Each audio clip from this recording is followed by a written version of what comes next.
Esse é um problema interessante que eu gosto de mostrar a ideia da programação, principalmente da programação linear, que é um assunto importante que nós vamos ver, e que desafia, né, a gente a pensar como tomar decisões, primeiro nesse problema aí e depois no mundo corporativo. Esse é um problema que eu tirei do livro do Winston. Eu acho que eu gosto de mostrar problemas complexos trabalhando com casos simples para a gente poder entender, né? E esse problema vai acompanhar a gente aí durante o tempo aí da nossa disciplina, mostrando para vocês aí, né, como é que a gente pode pensar no problema olhando, trazendo a matemática para nos ajudar.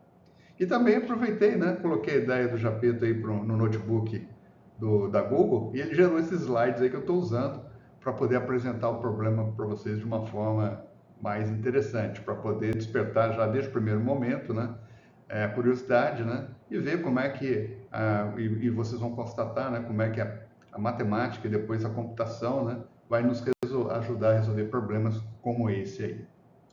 Esse problema é interessante, né? Porque a gente vai, através de exemplos como esse, mostrar que, embora esse seja um problema pequeno, é para poder apresentar a ideia, a maioria dos problemas que a gente enfrenta de produção, né, tem esse jeito, que vai aumentar o número de produtos, o número de restrições, coisas desse tipo. Então veja que nesse problema aí, a missão que o Japeto tem, né, ou que nós temos para ajudá-lo, é tentar ajudar uma forma dele encontrar uma alternativa que maximize o lucro semanal dele. Então a gente sabe que ele terá receitas, né, que vai poder pela venda dos brinquedos, mas ele também vai ter custos, né, que ele vai ter que enfrentar para poder fazer essa produção. E esse balanço entre as receitas e os custos vai ter aí, né, o lucro aí, né, que ele vai ter na semana. Então, o objetivo estratégico aí será que a gente tem que ver que, né, não necessariamente é produzir o máximo de brinquedos possível, sim, mas é encontrar uma forma da produção aonde a diferença entre as receitas e o custo vai atingir o maior valor possível do lucro, né? Então, será que a gente consegue intuitivamente achar essas respostas?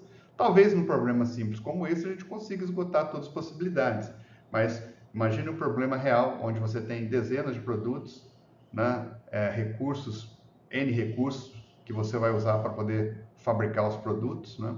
Então veja que dificilmente a gente consegue intuitivamente achar essa resposta que vai dar o lucro máximo no caso aí do Japeto, que é o caso típico de muitos problemas aí de produção no mundo afora. Então vamos tentar, né, raciocinar ao longo do tempo para poder ver como é que a ciência pode ajudar nesse problema. Esse problema, então, do Japeto, né, da oficina do Japeto, nós vimos que, para entender bem o problema, né, a gente tem que, a gente tem que gastar tempo, né, não é? A gente tem que entender todos os detalhes que tem aí por trás do problema. Então, nesse caso aí, nós temos a possibilidade, a fábrica do Japeto tem dois brinquedos, né, que vai acabar depois virando as nossas variáveis aí, como a gente vai ver.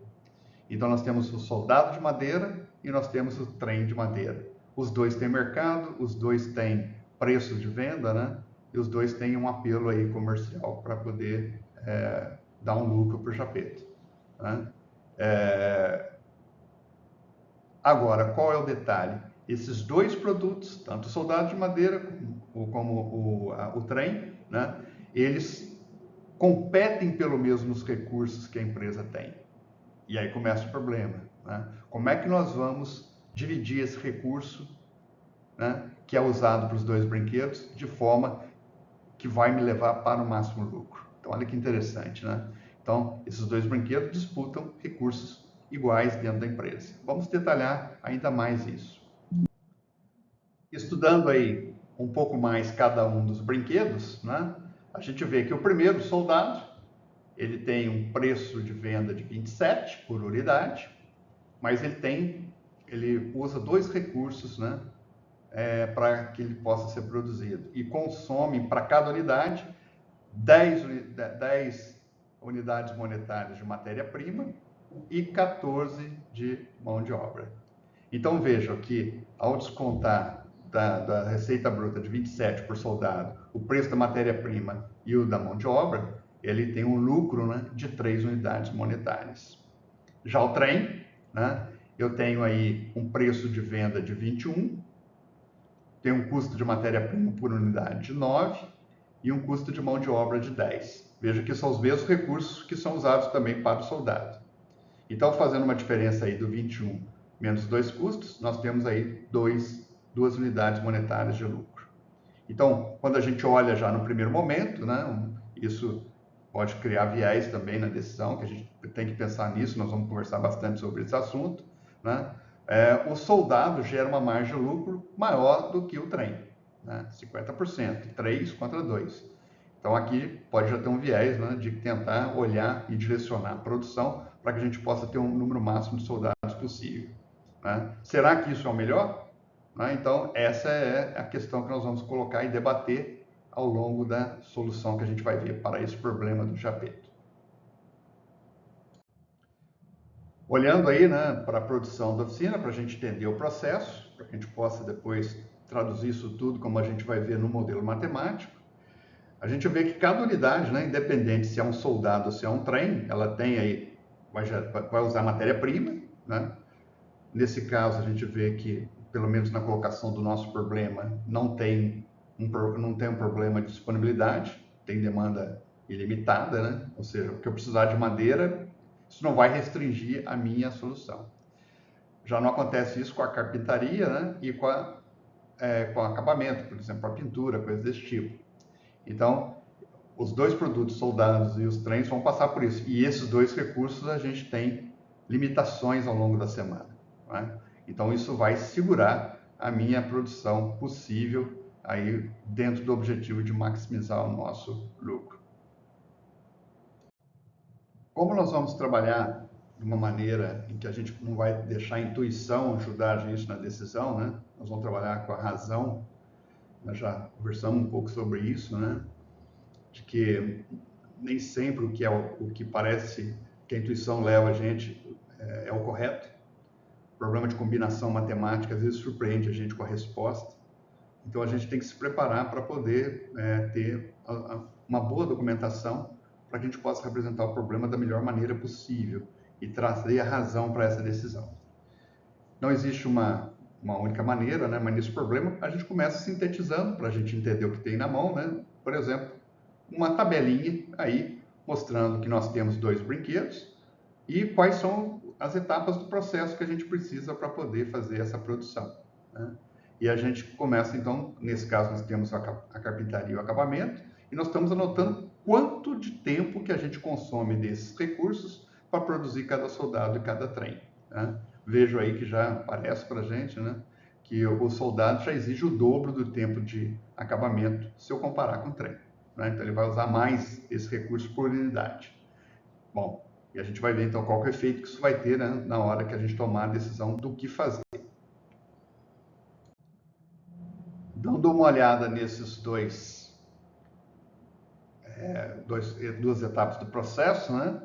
Então nós vamos tentar ver, né, o que é o gargalo, o que vai ser, como é que isso impacta, né, as nossas decisões de produção. Então nós temos aí disponibilidades diferentes para esses dois processos. Nós temos aí que a carpintaria nós temos 80 horas disponíveis por semana e o acabamento nós temos um pouco mais, 100 horas por semana. Então a mão de obra disponível para essas duas etapas, né, carpintaria e acabamento, somam 80 horas para a carpintaria e 100 para a semana. Então veja que o tempo, né, vai ser o recurso que vai limitar a nossa produção. Eles são recursos escassos, que a gente chama, e nós vamos conversar bastante sobre isso, né? Então, vamos colocar que a nossa fábrica não pode mais trabalhar mais do que esses tempos. Então, nós vamos ter que usar isso aí na nossa análise, na hora de chegar ao que fazer para ter o máximo de lucro aí na nossa produção. Né? Outra questão importante, como a gente está vendo aí também, é a questão do mercado, que isso também vai colocar discussões interessantes na hora de a gente fazer o nosso modelo. Então, soldados têm um mercado que não é um mercado, é um mercado que tem um limite de compra por semana. Então, foi colocado aí que nós temos aí que o mercado para soldados, ele compra no máximo 40 soldados por semana. Já o trem não, o trem é ilimitado. O que significa? O que eu fizer de trem, né, o mercado vai comprar. Então a gente tem que pensar nisso também, né, na hora de fazer os nossos modelos. E nesse caso aí nós vamos ter uma discussão interessante para a questão dos soldados. Tá? Então mesmo que a fábrica consiga trabalhar de forma infinita, né, o mercado coloca um teto aí para o caso do soldado. Vamos ver como é que isso fica depois no modelo. E aí começam as questões, né? O que tem mais valor, né? Paradoxo aí da produção. Então a gente vê aqui o soldadinho, ele tem uma margem absoluta de 3 de lucro, né? E ele vai ter uma margem, uma eficiência operacional, né? Que a gente está colocando aí, né? Quando a gente olha em relação ao trem sobre o tempo que ele gasta, né? Ele gasta mais tempo lá no acabamento do que o trem, né? E ele gasta, porque ele traz 3 unidades monetárias de lucro. Então, se a gente fizer uma razão aí, né? A gente vê que o trem, né? Acaba, né? Você tendo aí um uso mais eficiente do recurso para o trem. O que isso vai significar, né? Para a nossa solução? Então, veja que a discussão continua, né? Muito interessante aí para a gente achar essa resposta. Começando as nossas reflexões, né, que é natural, né, pensar sobre um problema desse tipo. Uma pergunta estratégica é uma primeira, né? Se a gente focasse 100%, né, da nossa capacidade para o produto que tem maior margem absoluta, que nós vimos que é o soldado, será que isso é o melhor para a empresa? Então veja que essa é uma pergunta importante aí que a gente tem que responder. Tá? E é uma maneira que muita gente pensa, né? Focar, né, de uma maneira estratégica nos produtos de maior margem. Será que isso leva para a melhor solução? Nós vamos ter essa discussão. Normalmente também questões estratégicas envolvem, né, que estamos chamando de caça ao gargalo, né? Então, na hora que a gente cruza aí as horas disponíveis com a exigência de cada brinquedo, qual das duas etapas, né, carpintaria e acabamento, é a verdadeira restrição estrutural da fábrica, né? E como é que isso muda o nosso processo de tomada de decisão? Então, veja que, mesmo em problemas simples, né, a gente começa a trazer perguntas importantes e interessantes para a nossa reflexão.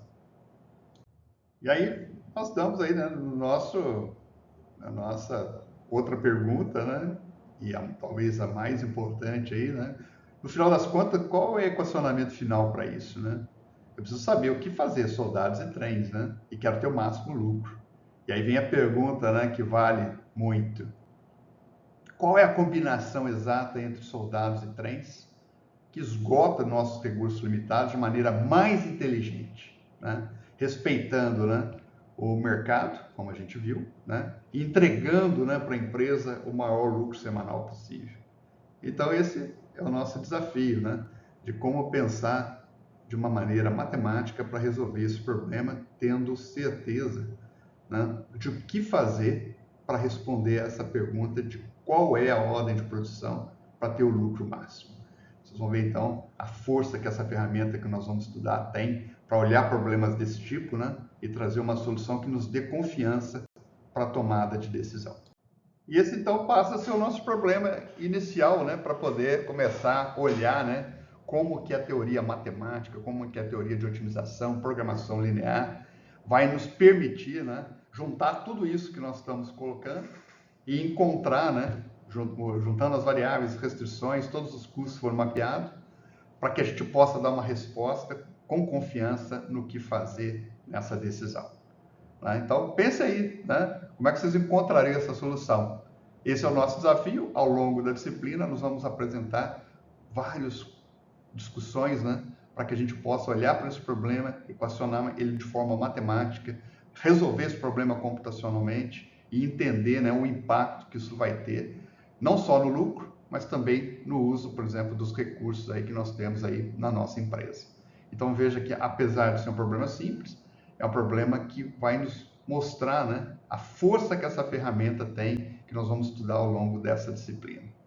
Então pense aí e pode esperar que a gente vai ter as respostas para tudo isso aí à medida que o tempo for caminhando com a nossa disciplina.